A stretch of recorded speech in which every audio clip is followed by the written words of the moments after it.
bildu gara gaur eragin linguistikoaren ebaluazioan aditu titulua antolatzen duten batzorde akademikoarekin. Unai Fernandez Betoño daukagu gurekin, bera da EHUko ikertzaile eta irakaslea, Iker Salaberria, kontseiluko koordinatzailea, eta Miren Segurola, UEMako koordinatzailea. Nire lehenengo galdera da, eragin linguistikoaren ebaluazioa, zer da? Bueno, eragin linguistikoaren ebaluazioa da tresna bat, ahalik eta modu objektiboenean saiatzen dena ebaluatzen plan, proiektu edo bestelako jarduera baten aldaketa soziolinguistikoa, alegia gure hizkuntzan eragin dezakeen aldaketa, ezta? Beraz, hasten da egoeraren diagnostiko bat egiten, ondoren saiatzen da indize batzuen bidez kalkulatzen zer nolako aldaketa eragin dezakeen plan horrek edo proiektu horrek, eta azkenik baita ere neurri zuzentzaile batzuk proposatzen ditu kaltea ahalik eta txikiena izan dadin, ezta?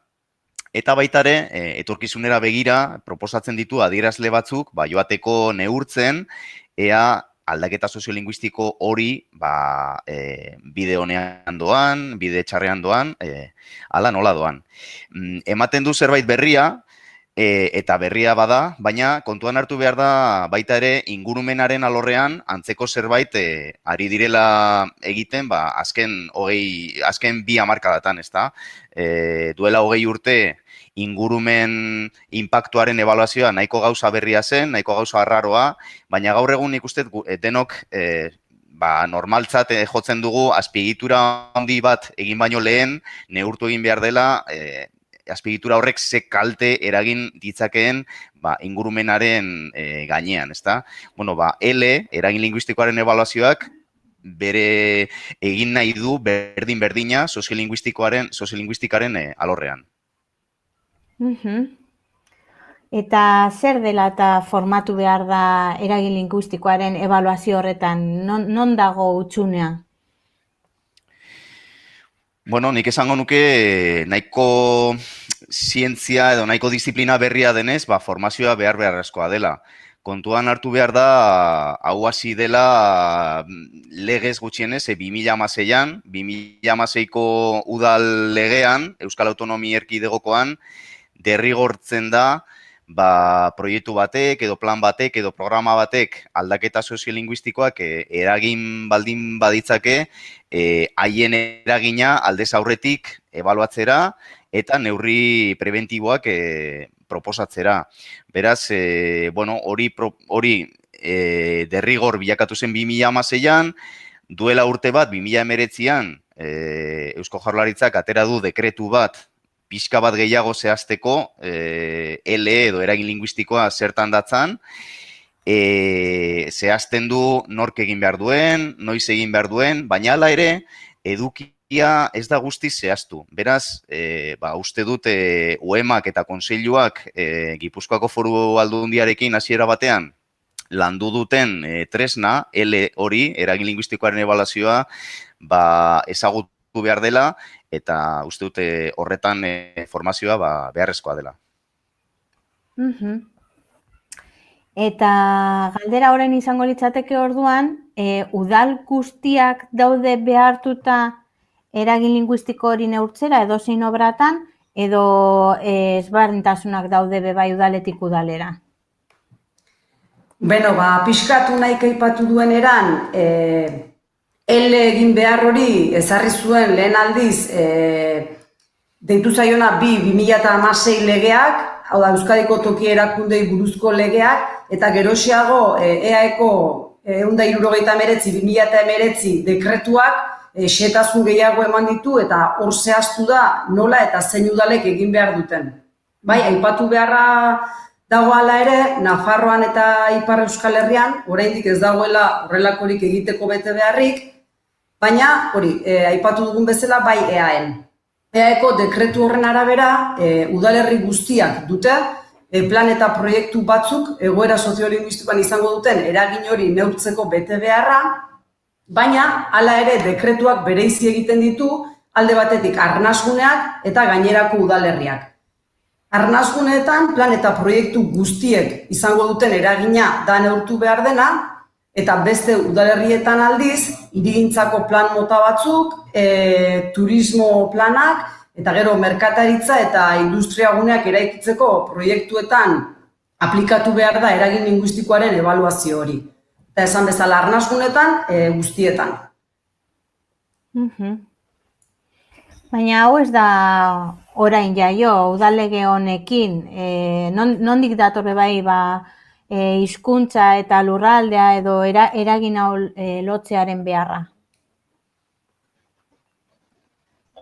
Bueno, egia esan hau, Uemata kontseilua gaia lantzen hasi ginenean nolabaiteko susmo edo intuizio horretik sortzen dela esan dezakegu. Bagenuen hor susmo bat, aipatzen genuen gure artean, eta zen hizkuntzaren normalizazio prozesuak arnasguneetan askotan, hizkuntza politika egiten ziren politikek baino, gehiago baldintzen zutela besterako seietatik egiten ziren politikek. Eta, genuen susmo hori oinarritutare bai, azkenean ikusten ginelako arnasgune hainbatetan, ematen ari zirela hizkuntza politika aurrerakoiak eta aldi berean egoera soziolinguistikoan atzerako ematen ari zirela, ez?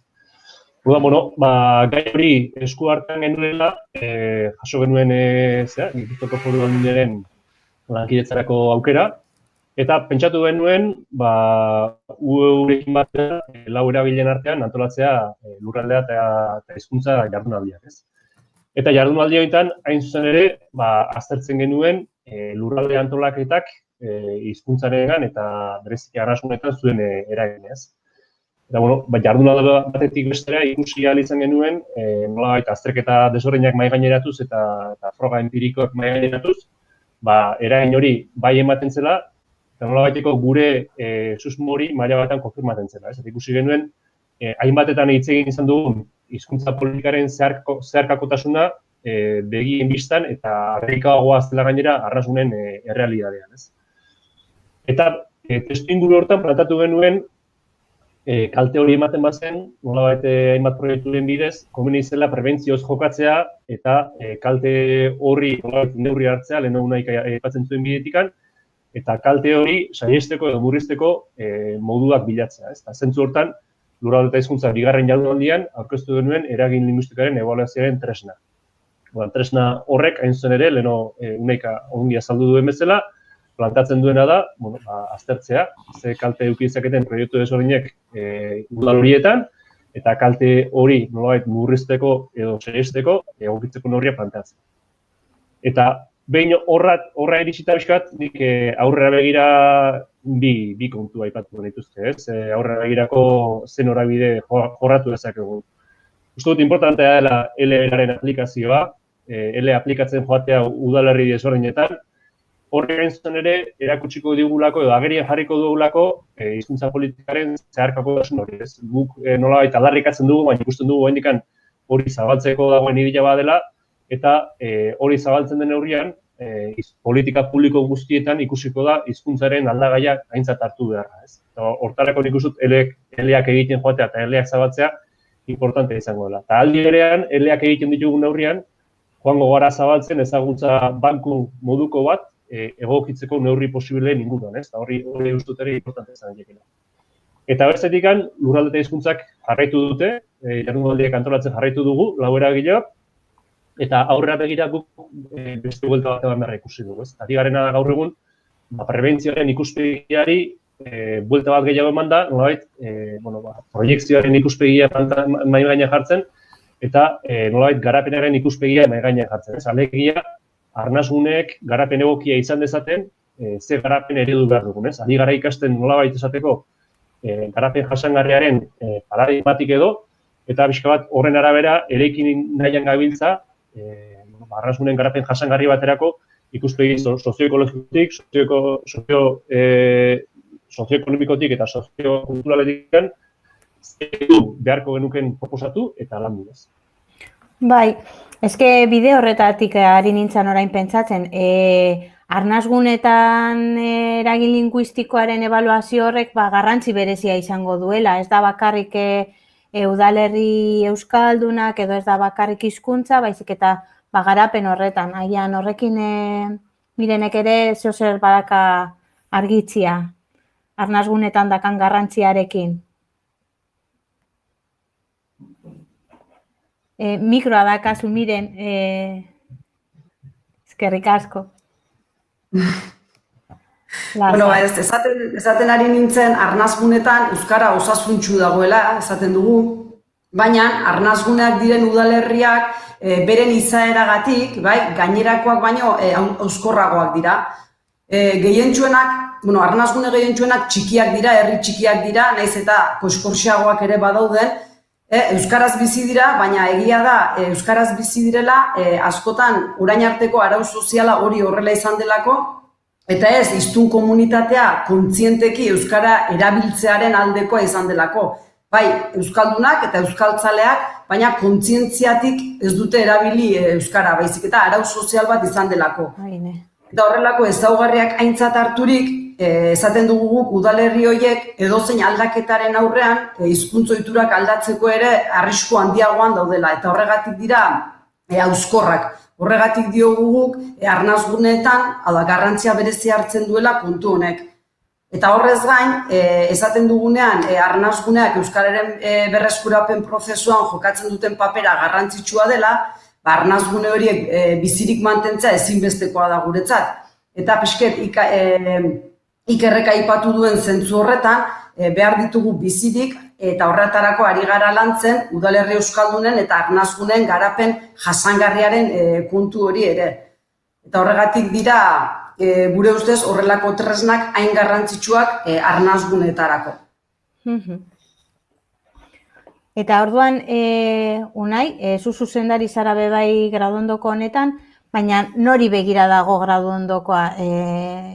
Zeinek eduki dezake interes berezia honetan formatzeko? Bueno, nik uste ele baten aurrean aurkitu daiteken edozein profesional egongo dela interesatuta titulu hau egiten, izan daitezke arkitektoak, izan daitezke udal teknikariak, euskara teknikariak, akaso geograforen bate hon daiteke, eta pixkat, soziolinguistikaren inguruan aritzen den edozein profesional, jakinda ere, oaintxe bertan, ari garela baita ere hirigintza eta lurralde antolamenduaz. Beraz, hor, bi jakintza lor horiek nahazten diren eremu horretan lan egiten dutenak, egongo dira interesatuta.